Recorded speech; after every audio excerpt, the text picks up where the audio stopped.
അസ്സലാമു അലൈക്കും. നമ്മൾ ഉണ്ടാക്കിയിട്ടുള്ള ഒരു സൂപ്പായിട്ട് ഉണ്ടാക്കാൻ പോകുന്നത്. അപ്പോൾ അത് നമ്മൾ എണ്ണ ഒഴിച്ച് 2 ടേബിൾ സ്പൂൺ എണ്ണ ഒഴിച്ച് ഒരു സവാള ചെറുതായി കട്ട് ചെയ്തിട്ട് കൊടുത്ത് അതൊന്നിങ്ങനെ ചോത്ത് വരുമ്പോൾ വെളുത്തുള്ളി ഇഞ്ചും കട്ട് ചെയ്തിട്ട് കൊടുത്ത് അത് നന്നായിട്ട് മൂത്ത് വന്നതിന് ശേഷം നമ്മൾ 2 ക്യാരറ്റ്, ഒരു പട്ടാട്ട, ഒരു ചെറിയ കഷ്ണം മത്തൻ, 1/4 കപ്പ് പരിപ്പ് അത് വടട്ട്, ഒരു കട്ട ചിക്കൻ സ്റ്റോക്ക് ഇട്ട് കുറച്ച് മഞ്ഞൾപ്പൊടി, കുറച്ച് ജീരകത്തിൻ്റെ പൊടി, കുറച്ച് കുരുമുളക്, കുറച്ച് ഉപ്പ്.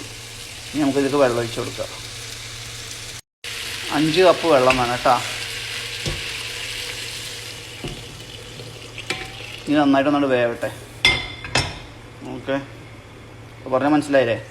ആദ്യം ഉള്ളി ഒന്ന് ചുവന്ന് വരുമ്പോൾ വെളുത്തുള്ളി ഇഞ്ചി ഇട്ട് കൊടുത്ത് ചതച്ചിട്ടിട്ടാലും വേണ്ടില്ല, കട്ട് ചെയ്തിട്ടിട്ടാലും വേണ്ടില്ല. കാരണം നമുക്കിത് മിക്സിയിൽ അടിക്കാനുള്ളതാണ്. അപ്പോൾ അതുകൊണ്ട് ഇനിയിപ്പോൾ അങ്ങനെ കട്ട് ചെയ്തിട്ടാലും കുഴപ്പമില്ല. അതിന് ശേഷം നമ്മൾ ഉള്ളിട്ട് എണ്ണ ഒഴിച്ച് ഉള്ളിയിട്ട് വെളുത്തുള്ളി ഇഞ്ചിട്ട് പിന്നെ ചിക്കൻ സ്റ്റോക്ക് ഇട്ട് പരിപ്പ്, മത്തന്, ക്യാരറ്റ്, പട്ടാട്ട.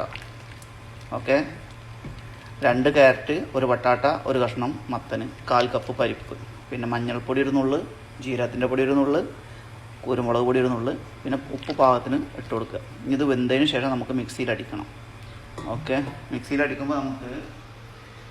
അടിക്കണതിൻ്റെ കൂടെ എന്ത് വേണം? കഷ്ത ക്രീമും കൂടി ഇട്ടിട്ട് അടിച്ചു കൊടുക്കുക. അപ്പോൾ ഇത് വേവട്ടെ. അപ്പോൾ നമ്മളെ പച്ചക്കറിയും പരിപ്പൊക്കെ നന്നായി വന്നിട്ടുണ്ട്. ഇനി നമുക്ക് തീ ഓഫാക്കാം. ഇനി ഇത് മിക്സിയിൽ അടിക്കാം കേട്ടോ. ഓക്കെ,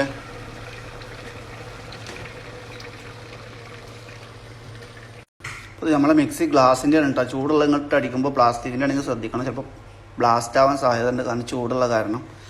നമ്മളിപ്പോൾ ഇത് ഗ്ലാസിൻ്റെ ആയതുകൊണ്ട് വലിയ കുഴപ്പമില്ല. ഇട്ടിട്ടുണ്ട് നെസ്ലെ ക്രീം നമ്മൾ ഇട്ടിട്ടുണ്ട്. ഇനി അടിക്കട്ടെ.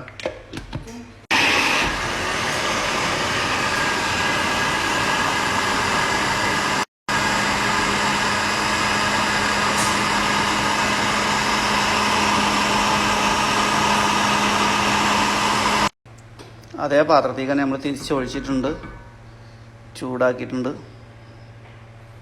ഇനി കൊടുക്കാം.